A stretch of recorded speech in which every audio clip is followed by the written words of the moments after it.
Hello MSc, welcome to back my channel. MSc fourth semester में अगर हम बात करें, हम स्पेक्ट्रोस्कोपी की स्टडी कर रहे थे। स्पेक्ट्रोस्कोपी में हम मास स्पेक्ट्रोमेट्री की स्टडी कर रहे थे। हमारी मास स्पेक्ट्रोमेट्री की यूनिट थी।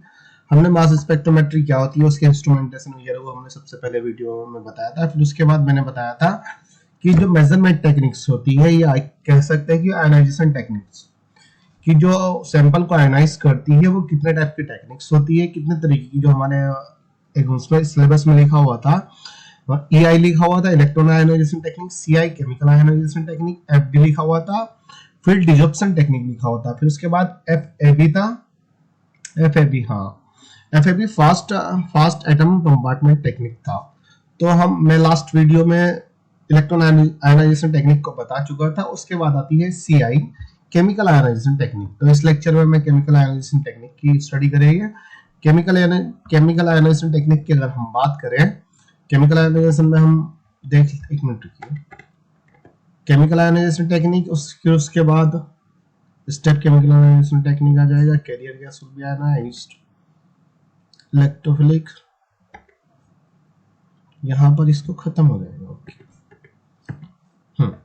अब देखिए, जो केमिकल आयनाइजेशन टेक्निक है, अगर हम इसकी बात करें, केमिकल आयनाइजेशन टेक्निक में क्या होता है, जो हमारा सैंपल मॉलिक्यूल्स जो होता है वो डायरेक्ट आयनाइज्ड नहीं होता है। इलेक्ट्रॉन आयनाइजेशन टेक्निक में क्या होता था, वो डायरेक्ट आयनाइज्ड होता था, कि डायरेक्ट इलेक्ट्रॉन की बम्बार्टमेंट की जाती थी, उसकी वजह से सैंपल मॉलिक्यूल आयनाइज्ड हो जाता था। लेकिन केमिकल आयनाइजेशन टेक्निक में ऐसा नहीं होता है। केमिकल आयनाइजेशन टेक्निक में पहले एक गैस होती है, कैरियर गैस होती है, रिएजेंट्स गैस होती है, उसको चेंबर में इंट्रोड्यूस करा दिया जाता है।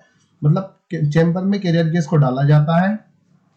जो इलेक्ट्रॉन की बम्बार्डमेंट होती है पहले कैरियर गैस पे होती है, मतलब पहले कैरियर गैस आयोनाइज्ड होती है।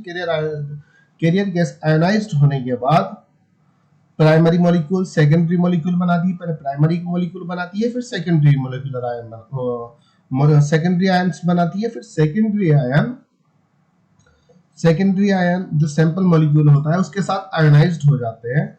या सैंपल हमारे जो सेकेंडरी आयन्स होते हैं, कैरियर गैस के जो सेकेंडरी आयन होते हैं, वो जो हमारा सैंपल मॉलिक्यूल होता है उसके साथ कोलाइड करते हैं, टकराते ही कह सकते हैं, उसके साथ रिएक्ट करते हैं। रिएक्शन करने के बाद हमारा मॉलिक्यूल आयोनाइज्ड होता है। केमिकल आयोनाइजेशन में डायरेक्ट सैंपल मॉलिक्यूल आयोनाइज्ड नहीं होता है। अब वहीं अगर हम बात करें, जो केमिकल आयोनाइजेशन होता है वो जो यूज की जाती है, जब इलेक्ट्रॉन आयोनाइजेशन टेक्निक को हम यूज करते हैं, इलेक्ट्रॉन आयोनाइजेशन टेक्निक में जो हमारा जो सैंपल मॉलिक्यूल्स होते हैं वो डायरेक्टली आयोनाइज्ड होते हैं जब उस पर इलेक्ट्रॉन की बम्बार्डमेंट की जाती थी। लेकिन कुछ सैंपल ऐसे होते हैं जो इलेक्ट्रोनाइजेशन में अगर हम देखा जाए, फ्रेगमेंट्स तो उनका हो जाता था, फ्रेगमेंट्स मतलब वो ब्रेक तो हो जाते थे कई पार्ट में, लेकिन मॉलिक्यूलर आयन में डिवाइडेड मॉलिक्यूलर आयन नहीं देखने को मिलते थे। यानी मॉलिक्यूलर आयन की पीक हमें देखने को नहीं मिलती थी। कुछ मॉलिक्यूल होते थे, लाइक ईथर होता था, एसिड एमिन्स होते थे, कार्बोक्सिलिक एसिड्स होते थे। इन मॉलिक्यूल्स में देखने को नहीं मिलती, मॉलिक्यूलर आयन देखने को नहीं मिलता था। इसी प्रॉब्लम को दूर करने के लिए, मॉलिक्यूलर आयन की प्रॉब्लम को दूर करने के लिए हम केमिकल आयनाइजेशन टेक्निक का यूज करते हैं। तो हम ईआई का लास्ट वीडियो में पढ़े थे। इसके बाद हम यहाँ पर आ गए सीआई पे, केमिकल आयनाइजेशन पे। वही चीज हमने इसमें लिखी हुई है, जो चीज मैंने बताई ना, केमिकल आयनाइजेशन टेक्निक में डायरेक्ट सैंपल मॉलिक्यूल का आयनाइजेशन नहीं होता है। पहले कैरियर गैस या रिएजेंट गैस जो होती है वो फर्स्ट मॉलिक्यूल में, फर्स्ट आयन में डिवाइडेड होती है, प्राइमरी आयन बनाती है। प्राइमरी आयन के बाद वो सेकेंडरी आयन बनाती है। सेकेंडरी आयन सैंपल मॉलिक्यूल के साथ सैंपल मॉलिक्यूल के साथ कोलाइड कर जाती है, या रिएक्ट कह सकते हैं आप। कोलाइड का मतलब भी टकराना होता है, रिएक्ट का मतलब रिएक्शन कर जाती है। फिर उसके बाद हमारा सैंपल मॉलिक्यूल आयनाइज्ड हो जाता है। यही चीज हमने यहाँ पर लिखी हुई है। ये जो यहाँ पर है ना, पहले जो मेथेन गैस, यहाँ पे कैरियर गैस मेथेन ली, अमोनिया भी ले सकता है, आइसोब्यूटेन भी ले सकता है। यहाँ पर प्राइमरी आयन बना है, फिर सेकेंडरी आयन यहाँ पर ये बना है। ये किस तरीके से बना, बहुत इजी है, बहुत डिफिकल्ट नहीं है। यहाँ पे मॉलिक्यूल जो सेकेंडरी आयन के साथ रिएक्ट करता है, फिर यहाँ पे ये मॉलिक्यूलर आयन हमारा बन जाता है। अब ये जो होता है, ये मतलब जो मॉलिक्यूलर आयन होता है, जो आपका मॉलिक्यूल होता है, जब सेकेंडरी आयन के साथ जो रिएक्ट करता है तो थ्री टाइप से करता है। प्रोटॉन ट्रांसफर होता है, हाइड्राइड ट्रांसफर होता है, इलेक्ट्रोफिलिक एडिशन होता है। प्रोटॉन का मतलब वो एक प्रोटॉन को मॉलिक्यूल में से एमिट कर लेता है। हाइड्राइड ट्रांस का मतलब होता है हाइड्राइड ट्रांस में नहीं सॉरी, जो मॉलिक्यूल होता है, प्रोटॉन ट्रांसफर का मतलब होता है जो सेकेंडरी आयन होता है, सेकेंडरी आयन में से एक प्रोटॉन निकल जाता है, मॉलिक्यूल के साथ अटैच हो जाता है, जहां पे मॉलिक्यूलर आयन बनाता है। हाइड्राइड ट्रांसफर की अगर हम बात करें, मॉलिक्यूल में से एक प्रोटॉन निकलता है, जब हाइड्राइड ट्रांसफर में इस तरीके का मॉलिक्यूलर आयन बनता है। इलेक्ट्रोफिलिक एडिशन की अगर हम बात करें, उसमें जो सेकेंडरी आयन जो हमारा होता है, सेकेंडरी आयन मॉलिक्यूल के साथ रिएक्ट करके इन दोनों का आपस में एडिशन होता है, तो इस तरीके का मॉलिक्यूल बनाता है। वो भी किस तरीके से बनाया है, क्या किस तरीके से बना रहा है, अभी मैं समझाता हूँ, पहले थ्योरी पढ़ा लेता हूँ। ये बहुत इजी है, मतलब बहुत डिफिकल्ट नहीं है, जब मैं समझाऊंगा तो बहुत इजीली आपको समझ में आ जाएगा। तो हम अभी बात कर लेते हैं जो थ्योरी में लिखा हुआ है। Okay, it's based on the gas ionization method. It's important for soft ionization technique. It's based on the gas ionization method. It's important for soft ionization technique. Fragmentation will be less and molecular will be high. हाँ, ये कह रहा है कि जो chemical ionization technique होती है, chemical ionization technique को भी हम गैस आयनाइजेशन टेक्निक पे, मतलब गैस आयनाइजेशन मेथड कहा जाता है। क्योंकि गैस आयनाइजेशन मेथड क्यों कहा जाता है? क्योंकि केमिकल आयनाइजेशन क्या है? केमिकल आयनाइजेशन जो है जो गैस आयनाइजेशन टेक्निक थी उसी का पार्ट होता है। क्योंकि गैस आयनाइजेशन टेक्निक दो पार्ट में डिवाइडेड थी हमारी, एक इलेक्ट्रॉन आयनाइजेशन टेक्निक थी, दूसरी केमिकल आयनाइजेशन टेक्निक थी। तो इसलिए उसने कहा कि chemical ionisation is based on the gas ionisation method. ये गैस आयनाइजेशन टेक्निक पे या गैस आयनाइजेशन मेथड पे डिपेंडेंट होता है। It's important for soft ionisation technique, ये सॉफ्ट सैंपल के लिए इंपोर्टेंट होता है, सॉफ्ट आयनाइजेशन टेक्निक होता है। फ्रेगमेंटेशन विल बी लेस, इसमें फ्रेगमेंट्स जो होता है, मॉलिक्यूलर आयन का जो फ्रेगमेंट्स होता है बहुत कम होता है, इसमें फ्रेगमेंट्स ज्यादा नहीं होता है, जस्ट मॉलिक्यूलर आयन फॉर्म होते हैं। Molecular ion will B form some molecule like alcohol, ether, amine, ester, amino acid highly fragmented in electron ionization, but molecular ion peak will not be detected। अच्छा, अब उसने बोला कि जो इसमें जो फ्रेगमेंट्स होते हैं कम होते हैं, लेकिन मॉलिक्यूलर आयन हाई होते हैं। Fragments will be less and molecular ion will be high. फिर दूसरा पॉइंट यहाँ पे उसने लिखा some molecule like alcohol, ether, amine, ester and amino acid highly fragmented in electron ionisation technique, but molecular ion peak will not be detected. वो कह रहा है कि कुछ मॉलिक्यूल होते हैं जैसे अल्कोहल होते हैं, ईथर होते हैं, एमीन होते हैं, एस्टर अमीनो एसिड होते हैं, ये हाईली फ्रेगमेंटेड होते हैं इलेक्ट्रॉन आयनाइजेशन टेक्निक में, मतलब फ्रेगमेंटेशन का हो जाता है। लेकिन जब वो एक पीक देखने को हमें मिलती है, स्पेक्ट्रम डाटा जो मिलता है, मास स्पेक्ट्रम डाटा, उसमें हमें मॉलिक्यूलर आयन की पीक देखने को नहीं मिलती है। तो इसका मतलब ये होता है कि मॉलिक्यूलर आयन फॉर्म नहीं हो रहे हैं, जस्ट उनका फ्रेगमेंट्स हो चुका है। तो इसी चीज को दूर करने के लिए कि मॉलिक्यूलर आयन क्यों नहीं फॉर्म हुए, मॉलिक्यूलर आयन क्यों नहीं फॉर्म हुए, ये प्रॉब्लम हो, ये लिमिटेशन हो गई ना कि मॉलिक्यूलर आयन फॉर्म नहीं हो रहा है इलेक्ट्रोनाइजेशन टेक्निक में। इस प्रॉब्लम को दूर करने के लिए केमिकल आयनाइजेशन टेक्निक का यूज किया जाता है। जब केमिकल आयनाइजेशन टेक्निक का यूज किया जाता है, जो भी मैंने पीछे बताया उस तरीके से इसका यूज करते हैं, उसमें फिर हमें मॉलिक्यूलर आयन पीक देखने को मिलती है, लेकिन फ्रेगमेंट्स के नंबर कम हो जाते हैं इसमें। To get molecular ion peak are using the chemical ionization technique, ये चीज यहाँ पे लिख दी कि to get molecular ion peak को प्राप्त करने के लिए ही जो मॉलिक्यूल होते हैं, इन मॉलिक्यूलर आयन पीक को प्राप्त करने के लिए हम आयनाइजेशन टेक्निक का यूज करते हैं। ओके, ये तो समझ में आ गया कि मॉलिक्यूलर केमिकल आयनाइजेशन टेक्निक का क्यों यूज करते हैं। फिर उसके बाद हम बात करते हैं step of chemical ionization technique. अब केमिकल आयनाइजेशन टेक्निक के स्टेप की हम बात कर लेते हैं, किस तरीके से स्टेप होता है इसमें। In this technique, sample will be ionized by carrier gas या reagent gas like methane, ammonia, isobutane. Sample molecule are not ionized direct by bombardment of electron. In chemical ionization technique, वो कह रहा है कि जो chemical step of chemical ionization technique का जो step होता है, इसमें जो सैंपल मॉलिक्यूल जो होता है, sample molecule direct electron bombardment के द्वारा आयनाइज नहीं होता है। सबसे पहले यहाँ पे लिखा है कि in this technique sample will be ionised by carrier gas या रिएजेंट गैस लाइक मेथेन तथा अमोनिया, आइसोब्यूटेन। जो ये टेक्निक होती है केमिकल आयनाइजेशन टेक्निक जो होती है, इसमें जो सैंपल मॉलिक्यूल जो आयनाइज्ड होता है वो कैरियर गैस के द्वारा आयनाइज्ड होता है, या रिएजेंट गैस के द्वारा, आप कह सकते हैं कैरियर गैस या रिएजेंट गैस के द्वारा आयनाइज्ड होता है, जिसमें कैरियर गैस अमोनिया हो सकती है, मेथेन हो सकती है, आइसोब्यूटेन हो सकती है। दूसरे पॉइंट में लिखा sample molecule are not ionised by sample molecule are not ionized direct by bombardment of electron in chemical ionization technique. वो कह रहा है कि जो केमिकल आयनाइजेशन टेक्निक होती है इसमें sample molecule direct bombardment of electron के द्वारा आयनाइज नहीं होता है। जैसे मैंने बताया ना, पहले तो कैरियर गैस आयनाइज्ड होती है। कैरियर गैस जो होती है पहले प्राइमरी आयन बनाती है, फिर सेकेंडरी आयन बनाती है। जो सेकेंडरी जो आयन्स होते हैं, सेकेंडरी आयन हमारे सैंपल मॉलिक्यूल के साथ कोलाइड करती है। कोलाइड मतलब टकराती है, आप कह सकते हैं रिएक्ट करती है। रिएक्ट करने के बाद अब जो रिएक्ट करती है वो तीन मेथड पे कर लेती है। एक तो प्रोटॉन ट्रांसफर पर होता है, एक हाइड्राइड ट्रांसफर होता है, एक इलेक्ट्रोफिलिक एडिशन होता है। इन तीन टाइप पे करती है, तो तीन टाइप के हमें मॉलिक्यूलर आयन देखने को मिल जाते हैं। तीन टाइप के मॉलिक्यूलर आयन देखने को मिल जाते हैं। तो वही पॉइंट इसने यहाँ पे लिखा है कि डायरेक्ट इलेक्ट्रॉन के द्वारा तो आयनाइज नहीं हो रहा है, कैरियर गैस के द्वारा आयनाइज्ड हो रहा है जो सैंपल मॉलिक्यूल होता है। तीसरे पॉइंट में यहाँ पे इसने लिखा कैरियर गैस या रिएजेंट गैस इंट्रोड्यूस इन यहाँ पे इसने वर्किंग मेथड लिख दिया। यहाँ पे क्या लिखा था, इसने सिर्फ स्टेप लिखा था, step of chemical ionization technique, कि केमिकल आयनाइजेशन टेक्निक का स्टेप क्या होता है। यहाँ पे इसने लिखा working of chemical ionization technique, ये किस तरीके से वर्क करती है। कैरियर गैस या reagent gas introduce in the ionisation chamber, then first ionise the carrier gas by ionisation resources. अच्छा, उसने कहा कि जो कैरियर गैस होती है, रिएजेंट जो गैस होती है, उसको सबसे पहले हम आयनाइजेशन चैम्बर में इंट्रोड्यूस करा देते हैं, आयनाइजेशन चैम्बर में हम डाल देते हैं। Then first ionise the carrier gas, then first ionize the carrier gas by ionization resources, then sample molecule collide with ionized carrier gas। उसने कहा कि सबसे पहले हम जो कैरियर गैस होती है या रिएजेंट गैस होती है उसको आयनाइजेशन चैम्बर में डालते हैं। फिर सबसे पहले जो होता है first ionise the carrier gas. तो सबसे पहले तो कैरियर गैस आयनाइज्ड हो जाती है। जो आयनाइजेशन रिसोर्सेज होते हैं, आयनाइजेशन रिसोर्सेज क्या होते हैं, इलेक्ट्रॉन है।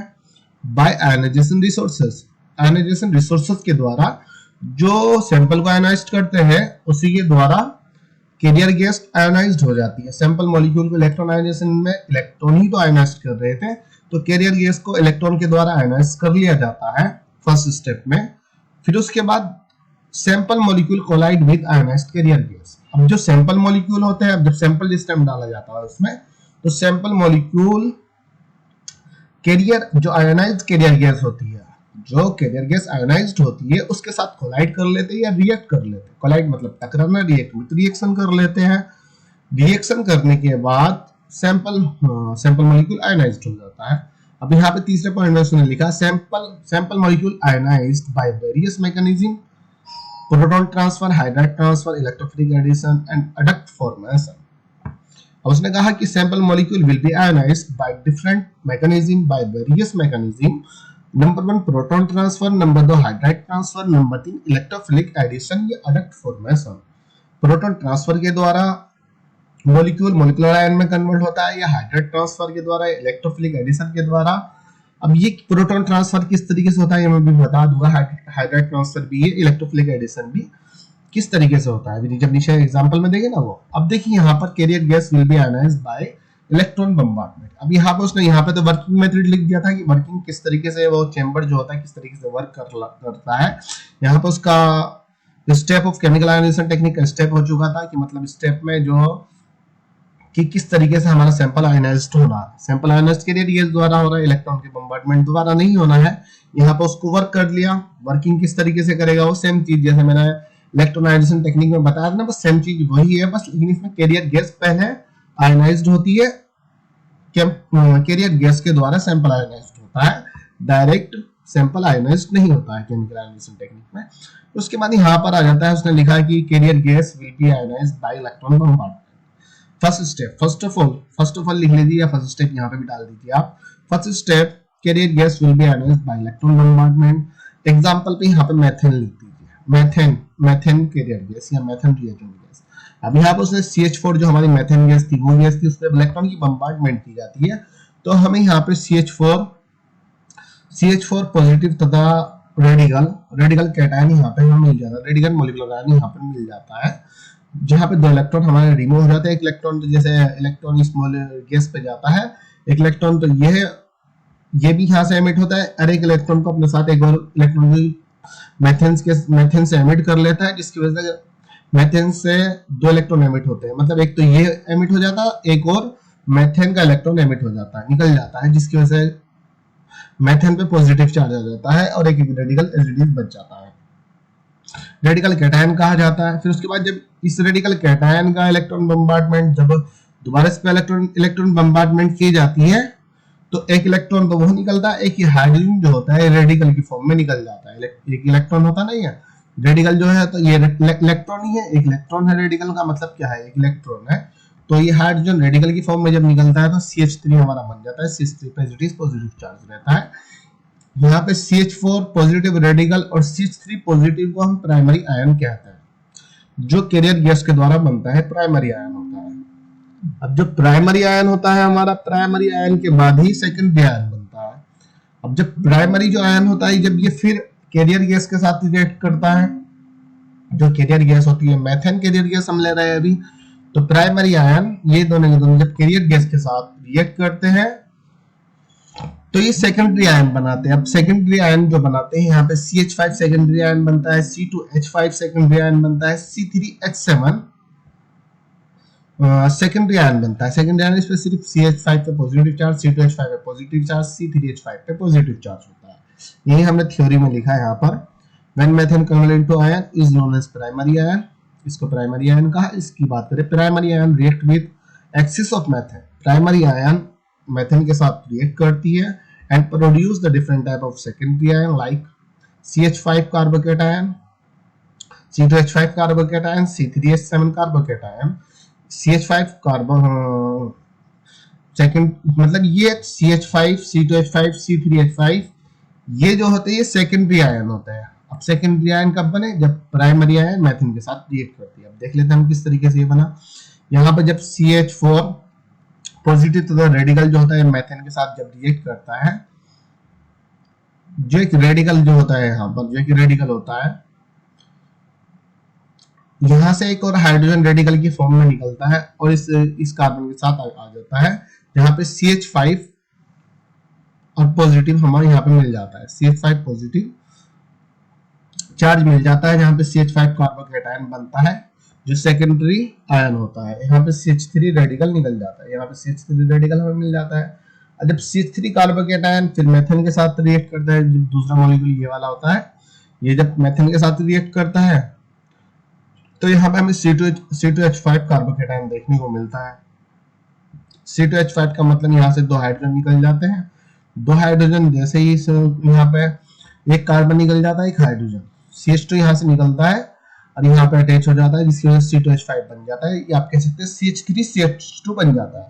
इस कार्बन के साथ CH2 अटैच हो जाता है, यहाँ से 2 हाइड्रोजन निकल जाते हैं, ये हाइड्रोजन यहाँ पे निकल जाते हैं, रेडिकल की फॉर्म में निकलते हैं। यहाँ पे C2H5 कार्बोकेटायन हमें मिल जाता है। अब जब C2H5 की रिएक्शन फिर मेथेन के साथ होती है, C2H5 कार्बोकेटायन जो होता है इसकी जब मेथेन के साथ रिएक्ट कराते हैं, यहाँ पे C3H7 हमें देखने को मिलता है। देखिए ये क्यों मिल रहा है, जनरली ऐसा समझिए आप, जो एथेन होता है CH3 होता है ना, तो यहाँ पे C2H5 आ रहा है, तो इस पर कार्बन पे कहीं पॉजिटिविटी चार्ज हो रहा है। C3H8 होता है जो नॉर्मली होता है, CH3CH2 CH3 होता है जब इसको प्रोपेन कहते हैं, लेकिन C3H7 है तो इस पे कार्बन पे पॉजिटिव चार्ज है ऑब्वियसली। इस कार्बन पे भी इलेक्ट्रॉन की डेफिशिएंसी होती है, C कार्बन में पॉजिटिव H5, तो यहाँ पे हमें 3 टाइप के सेकेंडरी आयन देखने को मिल जाते हैं। अब जो 3 सेकेंडरी आयन होते हैं, अब ये मॉलिक्यूल के साथ रिएक्ट करते हैं, जिसकी वजह से हमें मॉलिक्यूलर आयन देखने को मिलता है।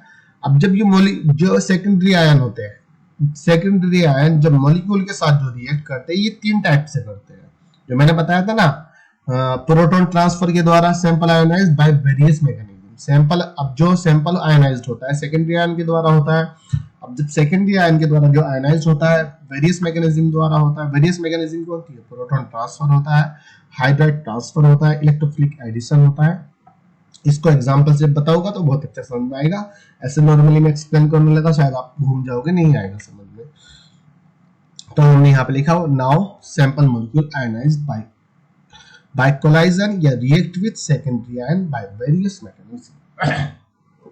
अब जो सैंपल मॉलिक्यूल होता है वो आयोनाइज्ड होता है, कोलाइजन या रिएक्शन collision या reaction by no now sample molecule ionized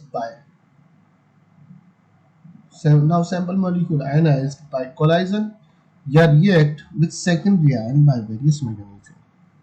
अब सैंपल मॉलिक्यूल डिफरेंट मैकेनिज्म के द्वारा सेकेंडरी आयन के साथ जब रिएक्ट करता है तो ये आयनाइज्ड हो जाता है। अब यहाँ पे डिफरेंट टाइप के मैकेनिज्म देख लेते हैं। Proton transfer, hydride transfer number 2, number 3 electrophilic addition.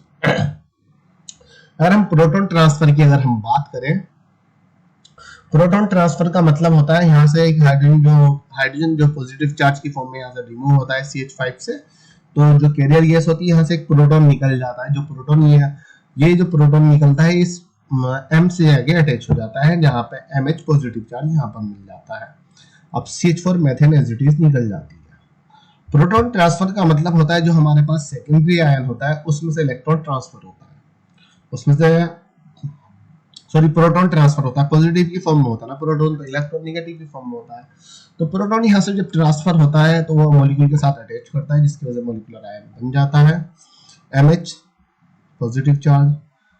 C2H5 यहाँ पे सेकंड आयन, दूसरा सेकंड आयन C2H5 लिया तो यहाँ पर भी वही सेम कंडीशन होगी। यहाँ पे C2H4 तो निकल जाएगा एज इट इज, यहाँ से H पॉजिटिव इस M के साथ जाकर रिएक्ट कर लेता है, जहाँ पे MH पॉजिटिव चार्ज मिल जाता है हमें। C2H5 एज इट इज यहाँ पर हो गया।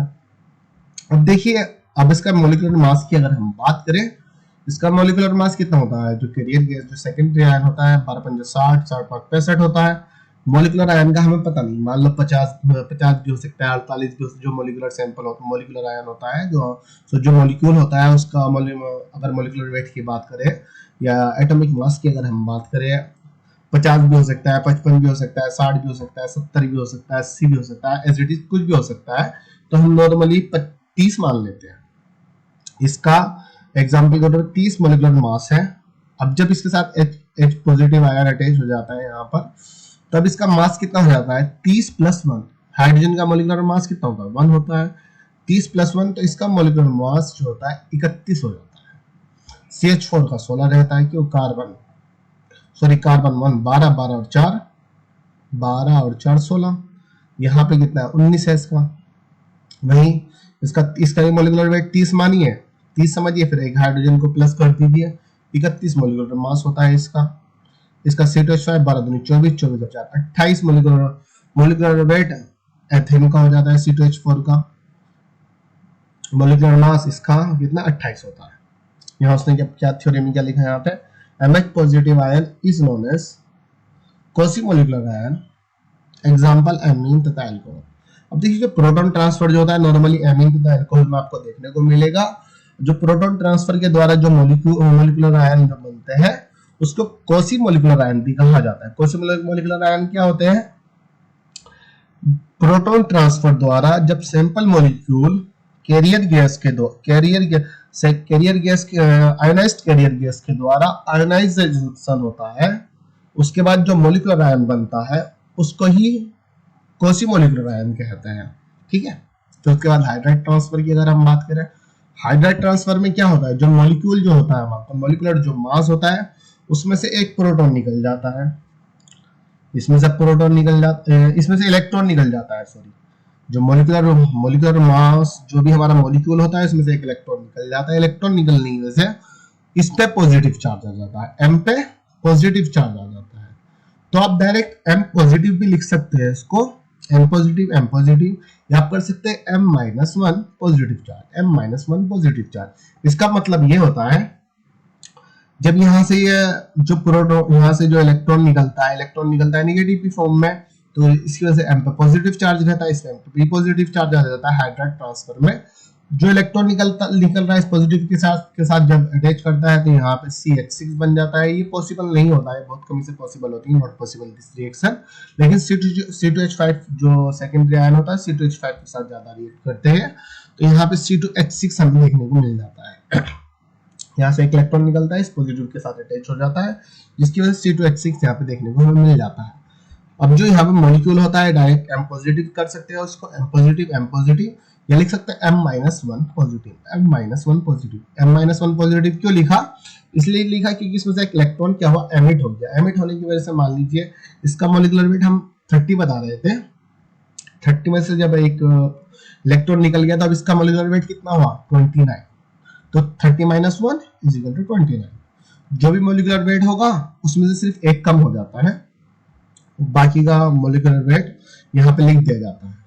यहाँ पे 24 लिखा, इसका मतलब मैंने इसका मॉलिक्यूलर वेट 25 माना, यहाँ 25 मान लिया, 25 में से एक माइनस करिए, 24 यहाँ पर है, इसका मॉलिक्यूलर वेट आ गया। उसने क्या चीज लिखी, example, if molecular weight of molecular ion is 25 then after the hydrogen transfer molecular mass will be detect 24। Example, carboxylic acid and alkane. ये जो होता है hydrogen transfer mostly carboxylic acid में होता है, एस्टर में होता है। उसने बस थ्योरी में ये लिख दिया कि यदि मान लीजिए if molecular weight of molecule यदि मॉलिक्यूल का मॉलिक्यूलर वेट 25 है तो आफ्टर हाइड्रोजन ट्रांसफर के बाद मॉलिक्यूल का मॉलिक्यूलर वेट 24 हो जाएगा। After the hydrogen transfer molecular mass will B 24। अब इलेक्ट्रोफिलिक एडिशन का मतलब होता है जो कैरियर गैस का जो सेकेंडरी आयन होता है वो डायरेक्ट मॉलिक्यूल के साथ अटैच हो जाता है। इसमें ना तो इलेक्ट्रॉन का ट्रांसफर होता है ना ही प्रोटॉन का ट्रांसफर होता है, डायरेक्टली अटैच हो जाता है।